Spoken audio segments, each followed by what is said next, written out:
السلام عليكم. نزل امبارح طبعًا اتسرب الدرجات بالليل من الكنترول، وبعدين الدرجات نزلت كلها على المواقع، وبعدين شُفنا كلنا الدرجات، والدرجات المجاميع عالية جدًا بشكل رهيب. المجاميع فعلًا أنا حسيت إن إحنا نظام قديم، يعني أولى جايبة 98 وشوية ما شاء الله يعني، والأول علمي رياضة جايب 96 وشوية، فأنا حسيت إن الكلام ده كان نظام قديم يا جماعة، أنتم رجعتوا للنظام القديم والّا إيه؟ وعلى النقيض تمامًا في ناس كتير كانت حاسبة لنفسها درجات وجابت درجات تانية، وجابوا مجاميع مش في دماغهم أصلًا، يعني دي مش دي الدرجات اللي كانوا بيفكروا فيها، ولا ده تعبهم اللي تعبوه. يعني جالي امبارح كمية مسدجات رهيبة بجد. فعايزين بقى نتكلم بالراحة كده، ونتكلم هنعمل إيه، وعايزين نتكلم عن التنسيق، ونتكلم عن الرغبات، ونتكلم على كل حاجة في الفيديو ده إن شاء الله. بُصّوا يا شباب، أولًا كده الناس اللي جابت درجات مش درجاتها أصلًا، يعني مثلًا حد كان حاسب 89 وجاب 86، لأ دي ممكن مثلًا يكون فروق بسيطة مش مستاهلة تقدّم عليها تظلُّم. اللي مستاهل بجد تقدّم تظلُّم واحد مثلًا كان حاسب إن هو هيجيب 92 ولقى نفسه جايب 70%، نفسه جايب 82 مثلًا، ده يقدّم تظلُّم، ده يقدّم تظلُّم. أنت حاسب حاجة ولقيت فرق مثلًا مش أقل من 7%، قدّم تظلُّم. دي أكيد في حاجة غلط. فأنت أيوه قدّم تظلُّم بقلب جامد كمان، وخلّيك واثق فعلًا إن ربنا هيكرمك فعلًا وهتجيب إن شاء الله درجاتك. ولكن لو زي ما قُلت الفروق بسيطة، لأ مش مستاهلة تظلُّم. يعني مثلًا واحد حاسس إن هو هيجيب 93 وجاب 91.5، لأ هتقدّم تظلُّم ليه؟ يعني هي دي ممكن تكون درجتك فعلًا، بس حصل مثلًا أنت حسبت حاجة غلط، نموذج الإجابة مختلف عن الإجابات اللي أنت راجعت منها، فوالله أنت لو ليك درجات قدّم على تظلُّم، وهييجي لك إن شاء الله درجاتك. ما ضاع حق وراءه مطالب. اطلب درجاتك واطلب حقك وقدّم تظلُّم، وهييجي لك إن شاء الله درجاتك. في ناس بترفع قضايا بقى وكده، بس ده بصراحة بيقعد يعني مش أقل من سنتين 3 على ما ييجي لك درجاتك. فأنت هتضيّع سنين من عمرك لو قعدنا بقى وصلنا لقضايا ومحاكم والحاجات دي تاخد وقت كبير. مش عايزين نوصل للدرجة دي، عايزين نعمل تظلُّم ونكون عندنا ثقة في كرم ربنا، وربنا بإذن الله هيكرمكم. تاني نقطة عايزة أتكلم عنها، موضوع التنسيق. التنسيق هيعلى؟ هيعلى. هيعلى بنسبة كام؟ ما نعرفش طبعًا، العلم عند ربنا سبحانه وتعالى، ولكن هو هيعلى، يعني هو هيكون أعلى من السنة اللي فاتت مش أقل من 1% أو 1.5% كمان. لإن الدرجات يا جماعة عالية جدًا. يعني في ناس اجتهدت طبعًا وحقها وصلت ليه عايزاه ربنا يكرمهم، في ناس غشِّت. يعني الغش ده والله، واللي جايب درجة مش من مجهوده هيشوف ده حصاد ده بعدين، هيشوف اللي بيبدأ حياته على غش ما بيعرفش يكمّل فيها، أو دايمًا يحس إن هو مش قادر يكمّل، في حاجة غلط في حياته، مش الحتّة دي مش متوفّق فيها.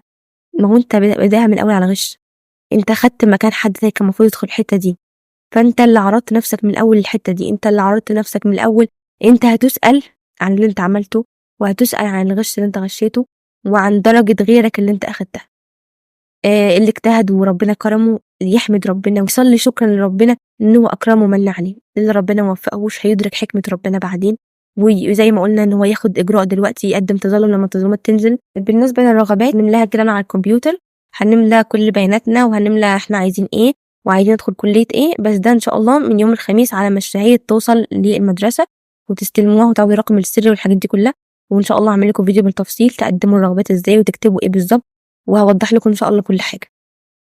عايزة بس أتكلم عن أولياء الأمور. لو بجد جنبك والدك أو والدتك يا ريت يسمع الحتّة دي، يا ريت تدّي له الموبايل وتقول دي دكتورة إسراء خلّيه يسمع بس الكلمتين دول. أولًا كده ولاد حضراتكم عملوا اللي عليهم، عملوا اللي عليهم سواء مذاكرة، سواء مجهود، سواء تعب، سواء دعاء، سواء بكا على طول، سواء خوف وقلق، سواء دايمًا حيرة، سواء تشتيت، ما كانوش عارفين ياكلوا ولا عارفين يركّزوا في أي حاجة، دايمًا متوترين، دايمًا خايفين. راعوا كل ده. يعني مثلًا ممكن يكون في ناس عارفة إن ولادها تعبوا وولادها عملوا اللي عليهم، وفي الآخر لمّا يجيبوا المجموع ده يقولوا أنا ما شُفتكش قبل كده بتذاكر، أنا مش عارف إيه، وينسوا كل حاجة قديمة.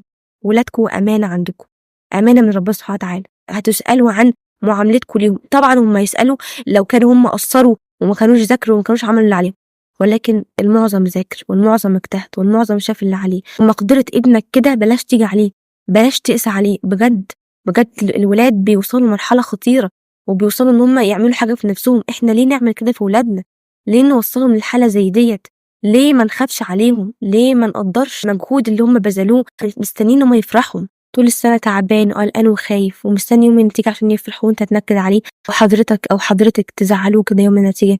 ارفقوا بأبنائكم شوية بجد، ارفقوا بيهم، افرحوا بالمجموع اللي هُم جابوه، وشجعوهم في الكلية، شجعوهم إنهم يجتهدوا في الكلية، ممكن يبقى ابنك دكتور جامعة، ممكن يبقى ابنك بعد كده إن شاء الله يطور من مهارات نفسه علشان يعيش حياة أفضل من اللي حضرتك تتمناها له.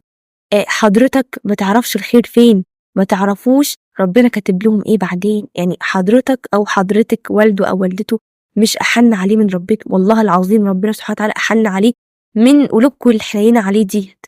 فخلوا بالكم من ولادكم وهم عملوا اللي عليهم، ما تقسوش عليه، ما تقسوش عليهم بجد، ما تبقوش انتوا والنتيجة والزمن والضغط اللي هم عايشين فيه ده والمستوى اللي احنا عايشين فيه ده، ما تبقوش انتوا وكل الحاجات دي عليهم.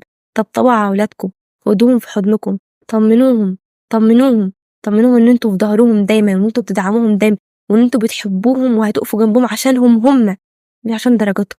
وحتى لو ابنك قصر، حتى لو ابنك غلط، وقف جنبه وعلمه، علمه انه في الجاي ان شاء الله يجتهد ويعمل اللي عليه، علمه انه دايما لازم ياخد بالاسباب ويخلي باله من نفسه ويخلي باله من حياته، علمه انه يختار صحابه صح ان شاء الله في المرحله الجايه.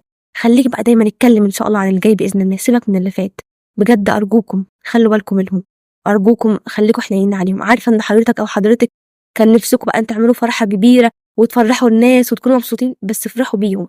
واي حد يكلمكم، محدش ليه عندكم حاجه، اهم حاجه عندكم انتوا وولادكم. ولادكم ان شاء الله في المرحله الجايه هيجتهدوا ويعملوا عليهم بزياده وهيطوروا من نفسهم. بجد الموضوع مش مستاهل، والسنه كانت تقيله، السنه كانت شديده قوي. خدوهم وخرجوهم وفسحوهم وحسسوهم ان هم اجمل حاجه في حياتكم. ربنا يا رب يبارك لكم فيهم، وان شاء الله تشوفوهم افضل مما تتمنوا. خليكم برضو عارفين انه حصل غش كتير، حصل حاجات كتير السنه دي صعبه. فاللي هو افرحوا ان ده بمجهودهم وان ده بتعبهم، فرحوهم معاكم. حتى لو قدر الله ابن حياتك شايل مادة او حاجة، مفيش مشكلة، هيعوضها ان شاء الله بعد كده. ولو دخل اي حاجة بعد كده يطور من مهاراته ويشتغل على مهاراته. محدش بقى بيشتغل بشهادته اصلا، مفيش فرص عمل هنا، الحال كلنا عارفينه. فليه نيجي على بعض ونيجي على نفسنا ونحرمهم من حضننا ونزعلهم كده؟ خلوا بالكم منهم علشان هتسألي عليهم ان شاء الله، ولما تسألي عليهم تكونوا وفرتوا لهم كل حاجة من حنية، فالحنية هي اللي تشفع لكم والله. فربنا يبارك لكم فيهم يا رب، وإن شاء الله هتشوفوهم أحسن مما تتمنوا بإذن الله.